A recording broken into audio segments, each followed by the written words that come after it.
उपवासासाठी साबुदाणा न वापरता नेहमीपेक्षा वेगळं काहीतरी तयार करायचं असेल तर आज इथे आपण अतिशय कुरकुरीत रुचकर अशी ही शाही टिक्की कशी तयार करायची ते पाहणार आहोत। आता ही टिक्की तयार करत असताना याचं वरचं आवरण आपण कशा पद्धतीने तयार करायचं आहे, सोबतच यामधील सारण आपण कशा प्रकारे तयार करणार आहे जेणेकरून ही टिक्की अतिशय चटपटीत तयार होते।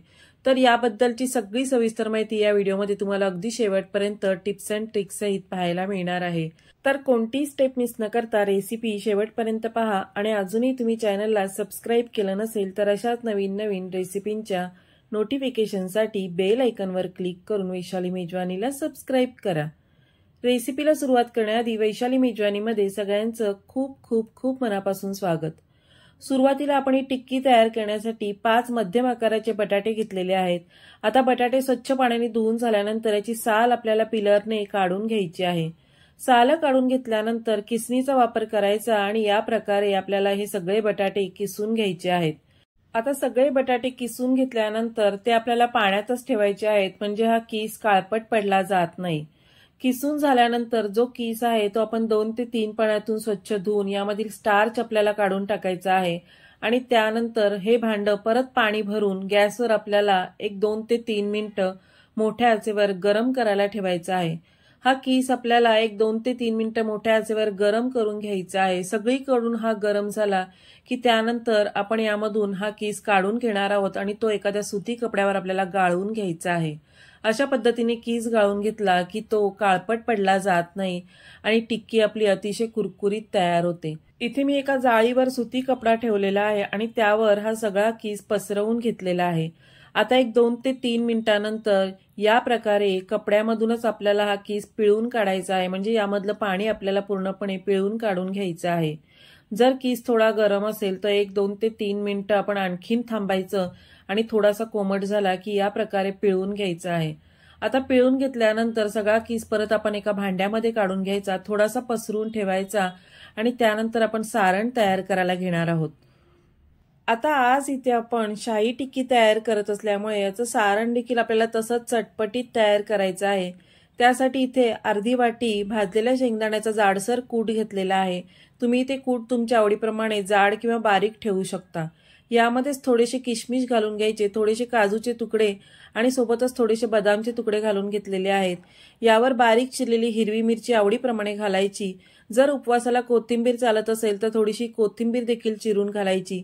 चवीप्रमाणे मीठ आणि पाव चमचा आपल्याला साखर यामध्ये घालून घ्यायची आहे। अगदी शेवटला आपण यामध्ये थोडंसं लिंबू पिळून घेणार आहोत, जेणेकरून हे सारण आंबट, गोड, तिखट असं चटपटीत तयार होतं। या पद्धतीने सगळे जिन्नस या वाटीमध्ये किंवा या भांड्यामध्ये घालून झाल्यानंतर चमच्याने एकदा मिक्स करून घ्यायचे आणि इथे आपलं हे सारण तयार झालेलं आहे। सारण तयार झाल्यानंतर टिक्की आपल्याला कशा पद्धतीने बनवून घ्यायची आहे हे आपण पाहणार आहोत।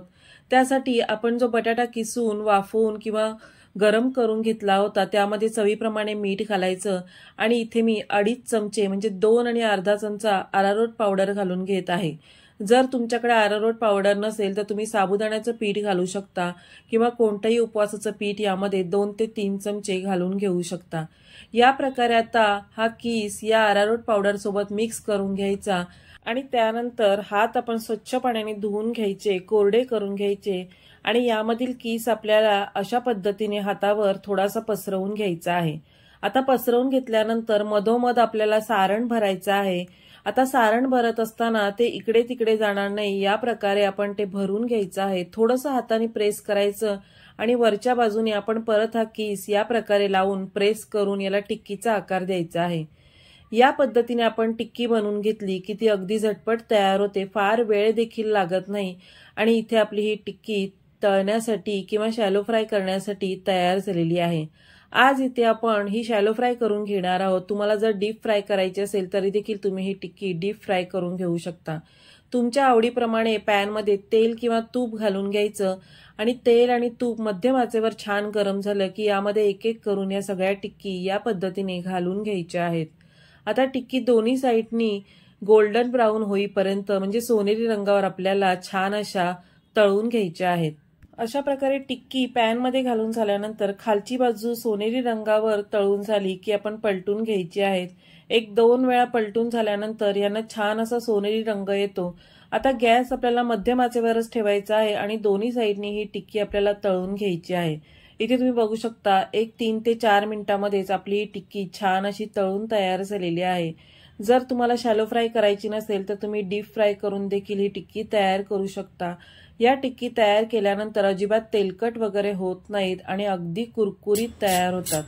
आता ही तयार टिक्की तुम्ही उपवासाच्या कोणत्याही हिरव्या चटणी सोबत सर्व करू शकता किंवा आमटी सोबत सर्व करू शकता, त्यासोबतच दही चाट म्हणून देखील सर्व करू शकता। अशा प्रकारे ही टिक्की तुम्ही वेगवेगळ्या प्रकारे सर्व करून एक वेगवेगळा उपवासाचा पदार्थ तयार करू शकता। तर आज इथे आपण कुरकुरीत टिक्की तयार केलेली आहे। आजची रेसिपी तुम्हाला कशी वाटली मला कमेंट करून नक्की कळवा।